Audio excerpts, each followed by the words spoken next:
Good morning. Good morning. It's good to see all of you. How are you doing?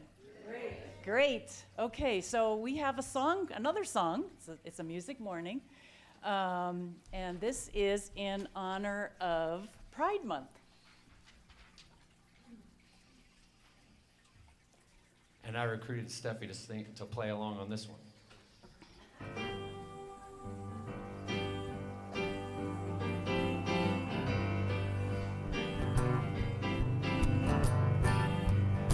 It's kind of a stomp. Yeah. I can't help but stomp my foot when I'm doing this. I know.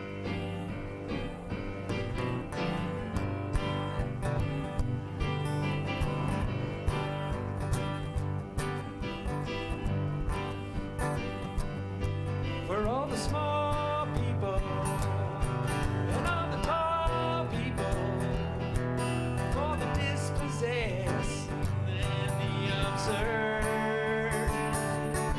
for all the broken-hearted and all the recently departed, for the unwashed and the unheard. Mother Nature don't draw straight lines, broken molds in a grand design. We look a mess, but we're doing fine. We're card-carrying lifelong members of the union of different kinds. That's the chorus, and you all are going to sing along with me next time, I think. For all the lonely faces in all those empty spaces, for all the unloved and the denied. That's right. For the little wheel turning bigger deal. For all the trees that bloom and those that die. Here we go. Mother Nature don't draw straight lines, broken molds in a grand design. We look a mess, but we're doing fine. We're card-carrying lifelong members of the union of different kinds.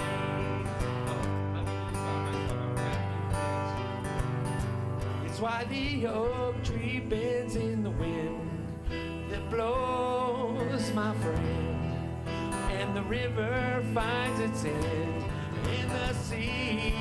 Here we go. Well, Mother Nature don't draw straight lines, broken mold in a grand design. We look a mess, but we're doing fine. We're card-carrying lifelong members of the union of different kinds. Well, Mother Nature don't draw straight lines, broken molds in a grand design. Let's stand up for one last time. We're lifelong members of the union of different kinds.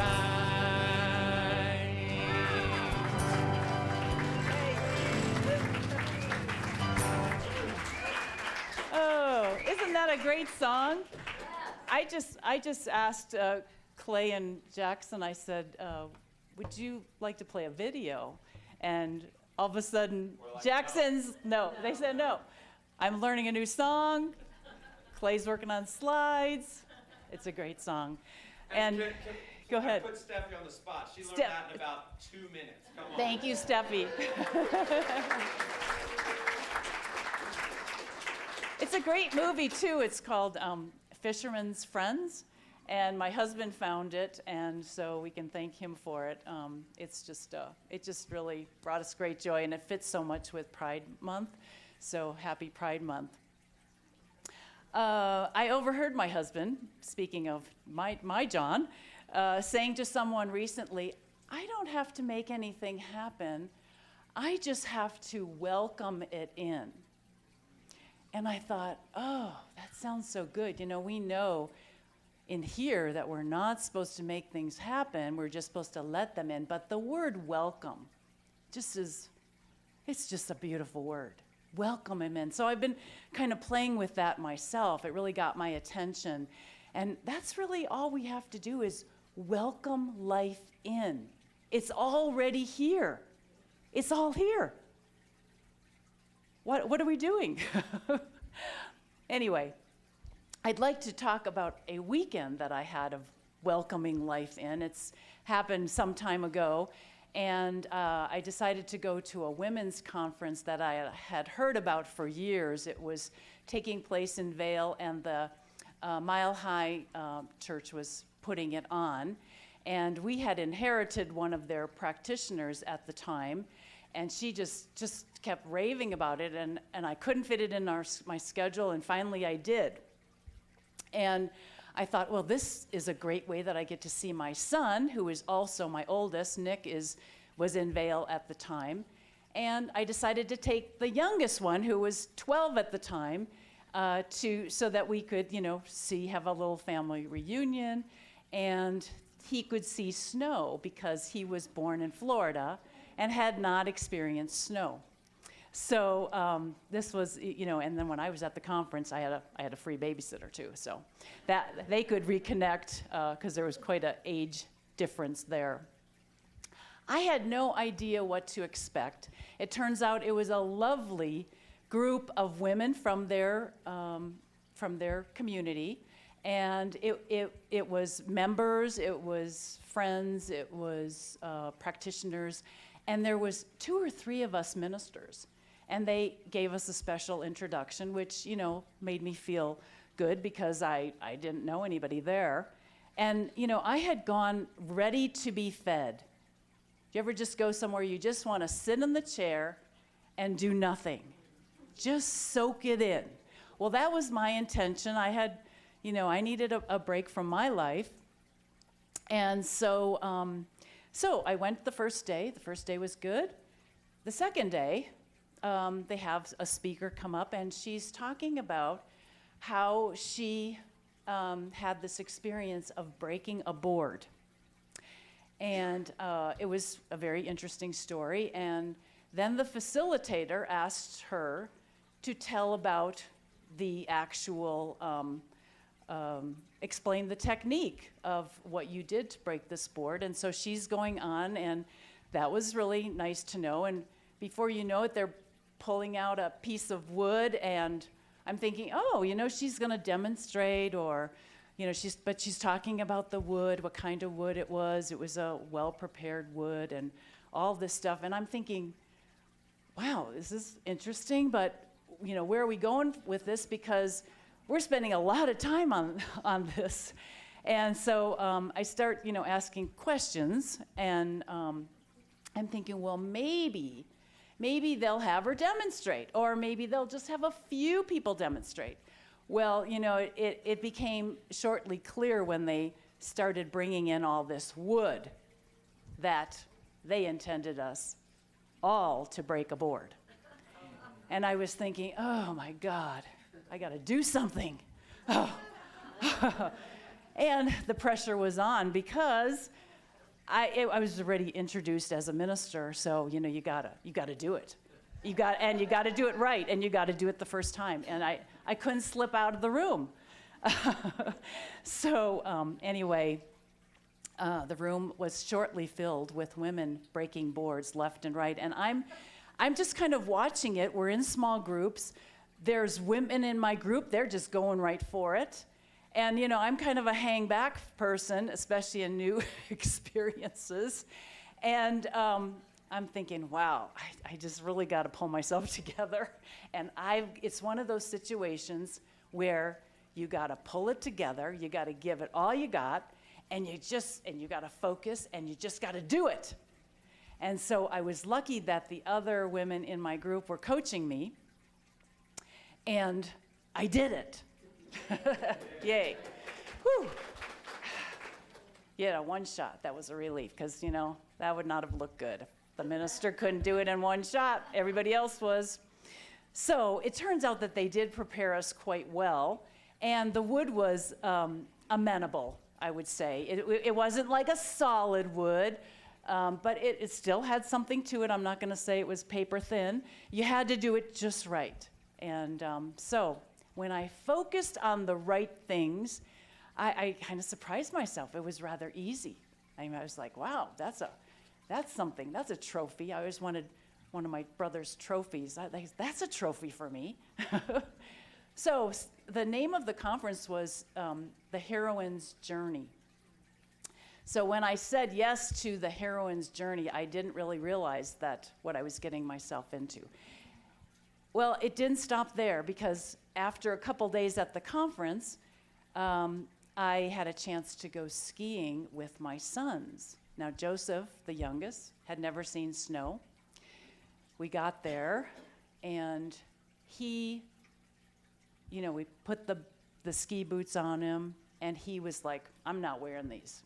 You know, if anybody has gone skiing, you know how cumbersome they are. They're like weighted down and constrictive, and you just can't even move in them. And I said, well, listen, if you're going to go out in the snow, and if you want to be on that hill, you got to wear them. And he did. He finally did. Now, it had been like 35 years for me since I had been on skis.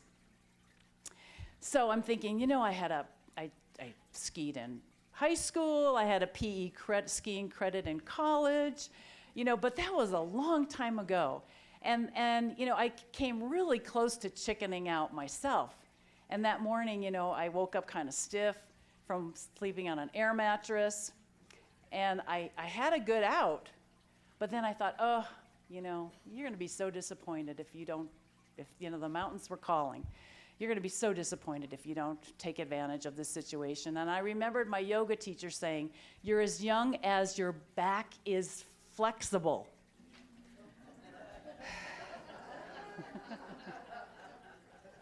And I said, okay. Today I am going to be young and flexible. And I was. So the journey continued. The next day, my son, Nick, says, I want to show you some caves. And I'm thinking, wow, this is just really an interesting weekend. This, just the adventure just continues, which I love. I will say I love it. But I had a chance, I said yes, and then I had a chance to face some claustrophobic fears that I had. I had 3 younger brothers that were like just right up, right behind me in age. And, there was always a lot of stuff going on. One of them was a monkey pile, and when you have everybody jumping on top of each other, and if you're not, on the top, you're in trouble. And I'm thinking that maybe that's where that kind of came from. So anyway, I had to make a decision there. I had to make a decision that I was going to be okay. And I stayed present, and I believed that I could do it, and that turned out to be okay too. Now, earlier in the trip, driving from the Denver airport to Vail, I heard horror stories. Somebody right before I went on that trip, they said, driving in the mountains is really hard, and especially if it's snowing. And I'm thinking, okay, why did you tell me that right before I'm, doing this? And I said I had to make a decision. Driving and the roads were going to be good for me. I was going to have a good weekend away, and I did. Even though it started snowing, when we were driving, everything worked out perfectly. It was truly a heroine's journey.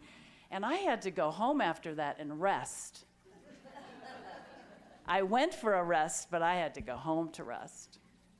Everything I did required my full presence. My best love and attention, my focus.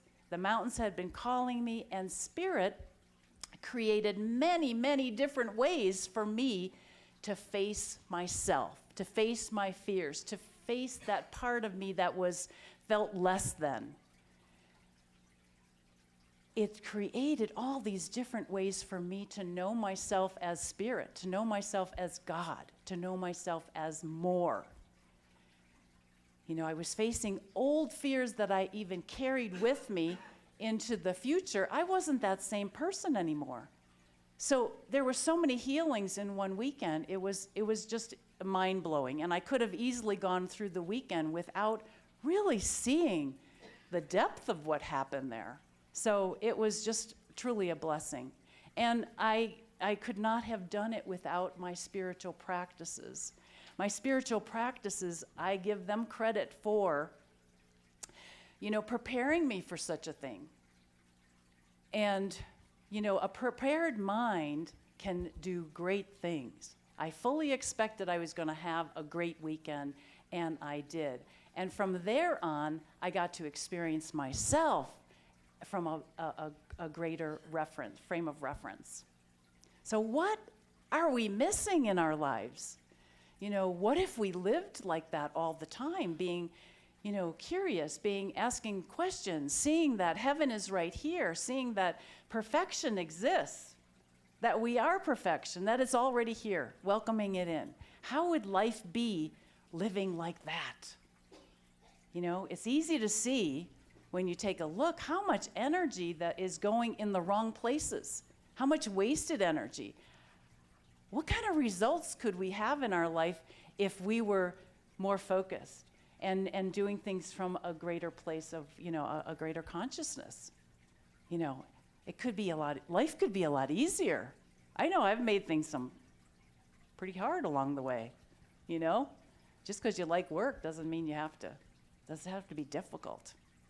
Everything always works together, and it worked for my oldest son as well, because he was going through a thing, and we were able to just treat it away. He was trying to make something happen, and we just said, heaven is already here, perfection is here, and he was able to shift, and he had his answers, and all was taken care of. So it always works for everyone involved.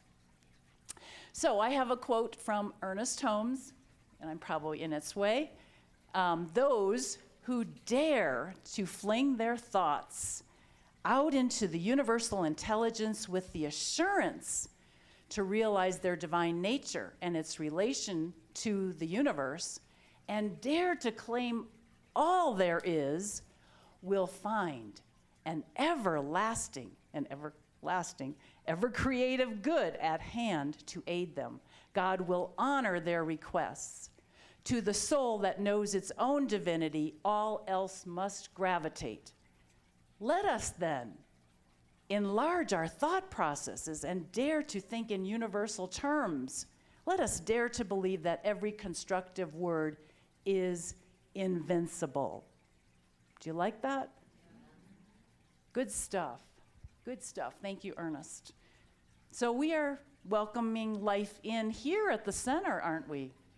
Exciting month ahead. Lots of stuff going on. Looking at life as the heroine's journey or a hero's journey is really what it is. Life is really that, and that's what this community has been going through.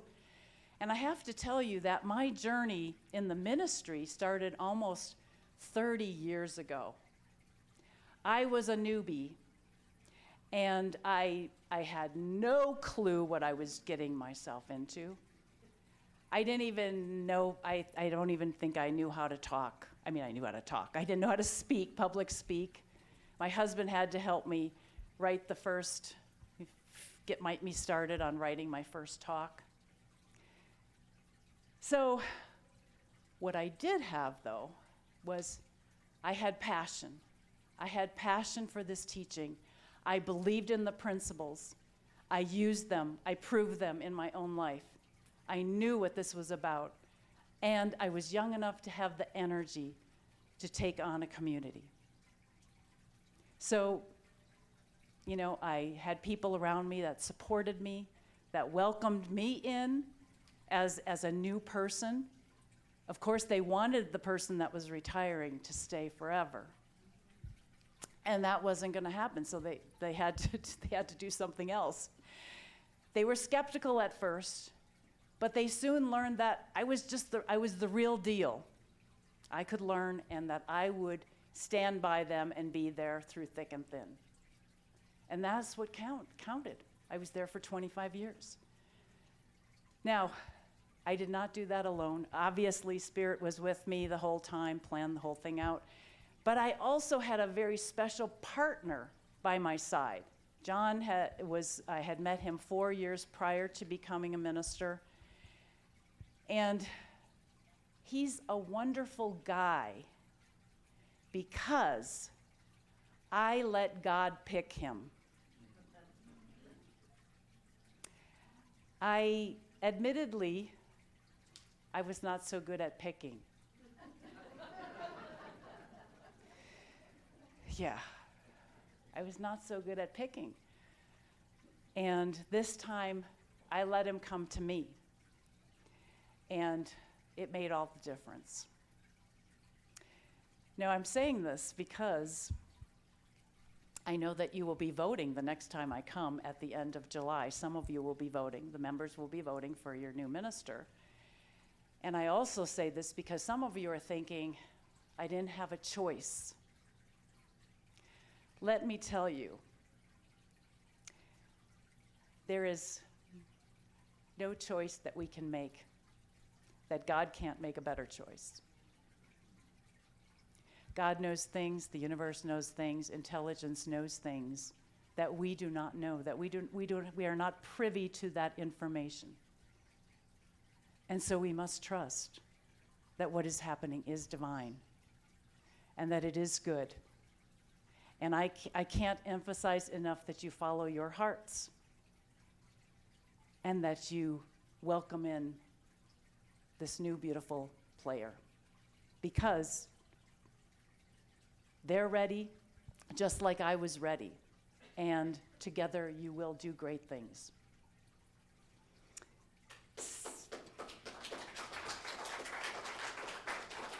I know that, and you know that too. So remember, the beloved community is a union of different kinds. This beloved community is a union of different kinds. It's a safe haven, a loving, accepting, supportive community that welcomes people of all different shapes, colors, sizes in. And it's a place where people are free to be themselves, to be who they are. I celebrate you all, and I'm so grateful to be here today and to have been on this journey with you. So there's so much to celebrate. So all Spirit wants is the opportunity to express, and we are that opportunity. Let's know this together. Take a breath, big deep breath if it's comfortable for you.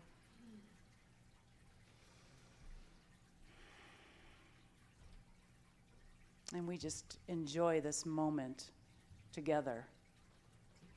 This pause, taking it all in, feeling the love in this room, feeling the love that is here for us, knowing that as we open ourselves up, as we welcome life in, life rushes in with everything we could possibly ever need or want. All the health that we want is here. It's already here. All the love that we want is already here. All the wealth is here. The perfection of God, He is here. Heaven is here. And so we release any blocks, any doubts, fears, worries, concerns. We let it all go. And we allow ourselves to be these magnificent beings that we are, these magnificent spirits that we were created to be. Thank you, life. Thank you, Spirit. Thank you, God. And please say together with me, and so it is. Thank you. Thank you. Thank you.